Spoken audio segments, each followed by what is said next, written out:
Di antara wasiat indah dari Nabi Muhammad sallallahu alaihi wasallam kepada sepupunya Abdullah bin Abbas radhiyallahu anhuma, di mana beliau berkata, "Ya gulam, wahai sang remaja atau wahai sang pemuda."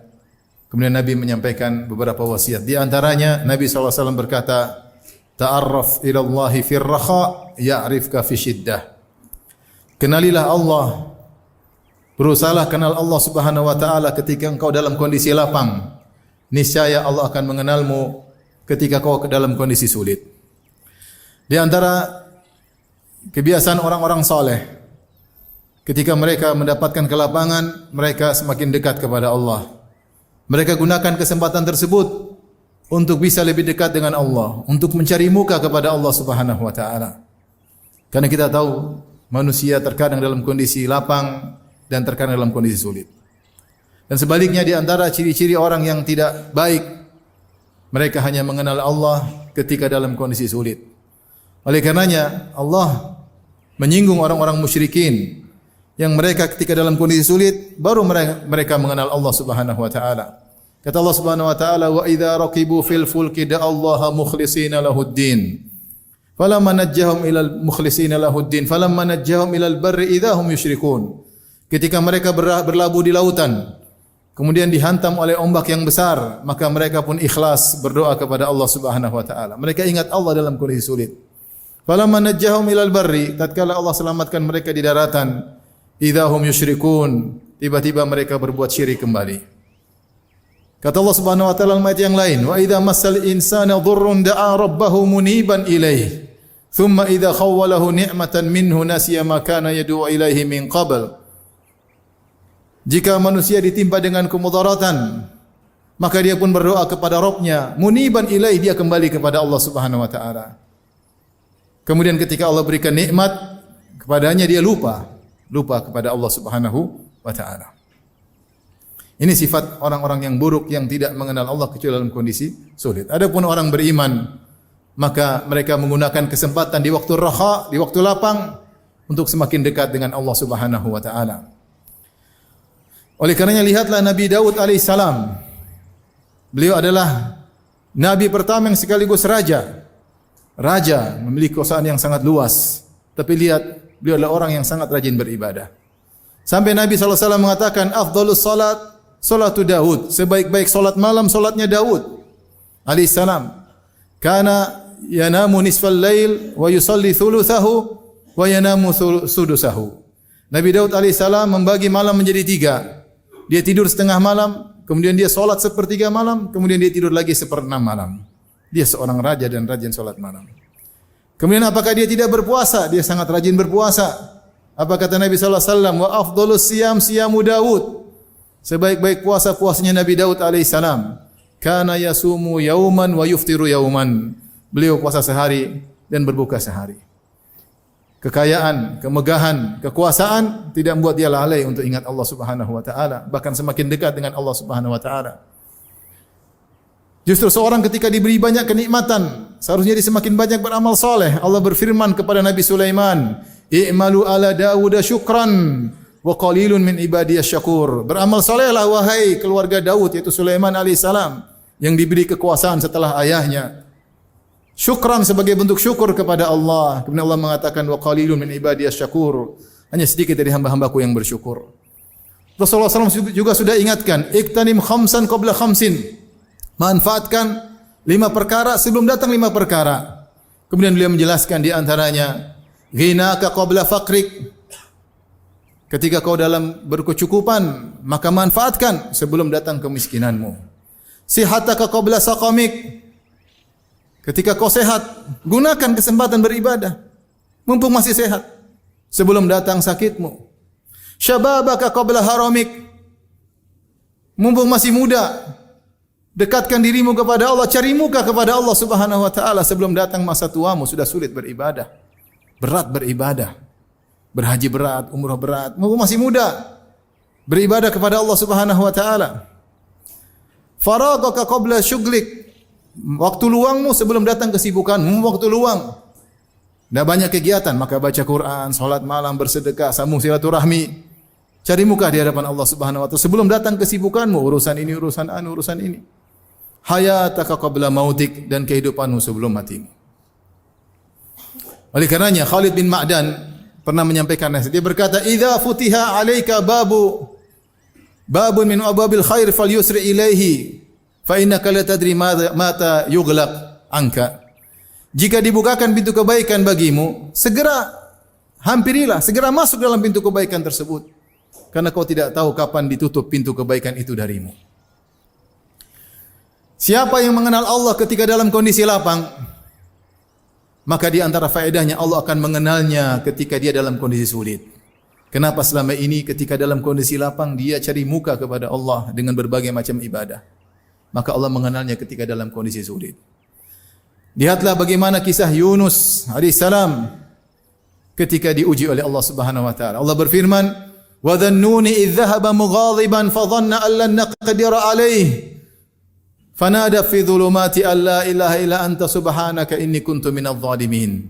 Ketika Nabi Yunus alaihissalam pergi meninggalkan umatnya dalam kondisi marah, padahal Allah belum menyuruh dia untuk meninggalkan umatnya. Dia dakwahi umatnya, umatnya tidak mau terima, maka dia pergi meninggalkan mereka dalam kondisi marah. Akhirnya dia pun naik di atas sebuah kapal. Ternyata kapal tersebut gelombang besar, maka harus dikurangi barang-barang. Barang-barang sudah dikeluarkan, ternyata kapal tersebut masih rawan untuk tenggelam, maka harus ada penumpang yang harus keluar dari kapal tersebut. Maka mereka pun mengadakan undian. Penumpang semuanya. Ternyata keluar nama Nabi Yunus. Mereka pun tidak enak. Kata mereka, coba ulangi lagi. Ternyata keluar lagi namanya Nabi Yunus. Mereka tidak enak, diundi lagi, ternyata keluar nama Nabi Yunus. Ternyata Nabi Yunus yang harus keluar dari kapal tersebut. Ketika dia keluar, ternyata dia ditelan oleh ikan paus. Maka terjebaklah Nabi Yunus alaihissalam dalam kondisi yang berat, dalam perut ikan paus. Kata Allah Subhanahu wa taala, apa yang dilakukan Nabi Yunus? Fanada fi dhulumat, maka dia menyeru kepada Allah dalam kegelapan yang bertumpuk-tumpuk. Kegelapan apa? Dia berada dalam kegelapan ikan paus. Kegelapan pertama. Yang kedua, dia berada dalam kegelapan lautan. Yang ketiga, di malam hari dalam kegelapan malam. Ada yang menambahkan dalam kegelapan ketika itu sedang hujan besar, kegelapan awan, kegelapan bertumpuk-tumpuk. Siapa yang bisa mendengar seruannya dari dalam perut ikan paus? Maka dia pun berdoa kepada Allah dengan berkata, La ilaha illa anta subhanaka inni kuntu minadh dhalimin. Dia berkata, Ya Allah, tidak ada yang berhak disembah kecuali Engkau, Ya Allah. Sungguhnya aku termasuk hamba yang melakukan kesalahan.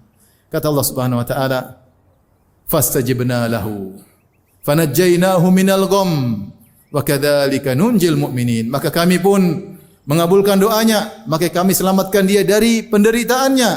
Demikianlah kami menyelamatkan orang-orang yang beriman. Kenapa Nabi Yunus alaihissalam diselamatkan oleh Allah Subhanahu wa taala? Allah sebutkan dalam ayat yang lain, falaula annahu kana minal musabbihin lalabitha fi batnihi ila yaumi yub'atsun. Kalau bukan Nabi Yunus dahulu sering bertasbih, sering salat, sering mengingat Allah Subhanahu wa taala, tentu dia akan berada dalam perut ikan paus sampai hari kiamat. Allah sebutkan kenapa dia diselamatkan, karena selama ini dia biasa beribadah kepada Allah Subhanahu wa taala. Benarlah sabda Nabi sallallahu alaihi wasallam, ta'arraf ila Allahi fir rakha ya'rifka fi syiddah. Ingatlah Allah ketika kau dalam kondisi lapang, Allah akan mengingatmu ketika kau dalam kondisi sulit. Kalau kita ternyata di rumah lagi nyaman, keuangan lagi berkecukupan, istri lagi patuh, anak-anak lagi taat, Masya Allah, kita berada dalam kelapangan. Lagi sehat, jangan lupa banyak ibadah, kesempatan untuk beribadah. Ingat Allah, cari muka kepada Allah dengan berbagai macam ibadah, niscaya Allah akan mengingat kita ketika dalam kondisi sulit. Ma'asyiral muslimin. Adapun seorang ketika dalam kondisi lapang lupa kepada Allah, malah dia gunakan kelapangannya untuk hal yang tidak bermanfaat, apalagi untuk bermaksiat, sebagaimana dilakukan oleh sebagian orang. Mumpung duit banyak, maka dia berfoya-foya. Mumpung ada waktu luang, maka dia habiskan waktunya, tidak ada faedahnya. Dia gunakan waktunya untuk mencari muka kepada manusia. Dia tampilkan segala kegiatannya di medsos, bahkan maksiatnya dia pamerkan. Dia lupa untuk cari muka kepada Allah Subhanahu wa taala. Maka kita khawatir ketika dalam kondisi sulit, Allah melupakannya, Allah meninggalkannya. Di antaranya Fir'aun. Fir'aun ketika dalam kondisi lapang, sombong dan angkuh, tidak mau ibadah kepada Allah. Ketika dalam kondisi sulit, dia ingat Allah, bahkan dia mengucapkan la ilaha illallah. Ketika dia mengejar Musa alaihissalam, kemudian laut terbelah untuk Nabi Musa alaihissalam dan Bani Israel. Kemudian setelah Nabi Musa dan Bani Israel menyeberang ke tepi sebelah, maka Fir'aun pun masuk di tengah lautan, yang lautan dalam kondisi masih terbuka. Kemudian diikuti oleh pengikutnya. Kemudian Nabi Musa memukulkan tongkatnya sekali lagi, maka laut pun tertutup kembali, maka tenggelamlah Fir'aun dan bala tentaranya. Ketika akan tenggelam, apa yang dilakukan? Fir'aun bertasyahud. Kata Allah Subhanahu wa taala, hatta idza adrakahul gharaqu qala annahu la ilaha illa alladhi amanat bihi banu Israil wa ana minal muslimin. Ketika dia akan tenggelam, dia berkata, amantu, aku beriman bahwasanya tidak ada yang berhak disembah kecuali Allah. Tidak ada yang berhak disembah kecuali Tuhannya Bani Israel. Maksudnya apa? Dia mengucapkan la ilaha illallah. Wa ana minal muslimin, sekarang saya Islam. Ini ucapan terakhir Fir'aun. Apakah Allah terima? Kata Allah tidak. Kata Allah, al-an wa qad asaita qablu wa kunta minal mufsidin. Sekarang baru kau sadar wahai Fir'aun, sebelumnya kau termasuk orang-orang yang melakukan kerusakan. Di waktu lapang kau lupa kepadaku. Maka ditenggelamkanlah Fir'aun dalam kondisi kafir dan akhirnya kekal di neraka jahanam. Maka seorang ketika diberi kelapangan oleh Allah Subhanahu wa taala berusaha untuk gunakan kesempatan baca Quran sebanyak-banyaknya, salat malam mumpung masih sehat, ada punya uang sedekah, punya kesempatan sambung silaturahmi, ya, punya rezeki bagi-bagi ke tetangga mumpung masih diberi kelapangan oleh Allah Subhanahu wa taala. Dan di antara faedah yang agung, jika seorang ternyata mendapat uzur setelah itu, maka argo pahalanya tetap berjalan. Apa kata Nabi sallallahu alaihi wasallam? Idza maridal abdu aw safar kutiba lahu ma kana ya'malu muqiman sahihan. Jika seorang hamba sakit atau dia bersafar, maka tetap dicatat amal solehnya yang biasa dia lakukan ketika sedang sehat dan ketika sedang tidak bersafar. Artinya apa? Ketika dia lapang, dia biasanya bersedekah. Ketika ternyata dia miskin kemudian hari, tetap argo pahala sedekah berjalan. Ketika dia sehat, dia biasanya solat malam, kemudian dia sakit tidak bisa solat malam. Ketika sehat, dia biasanya solat berjamaah, kemudian dia sakit tidak bisa solat berjamaah, tetap dicatat pahala solat malamnya, tetap dicatat pahala solat berjamaahnya. Ketika dia mukim, dia biasanya solat malam, ketika safar enggak sempat solat malam, tetap dicatat sebagaimana kegiatannya ketika tidak bersafar. Oleh karenanya mumpung ada waktu lapang, ada kelapangan, kelonggaran, maka cari mukalah kepada Allah Subhanahu wa taala, maka argo pahala terus berjalan meskipun kita tidak bisa melakukannya jika ada uzur di suatu hari.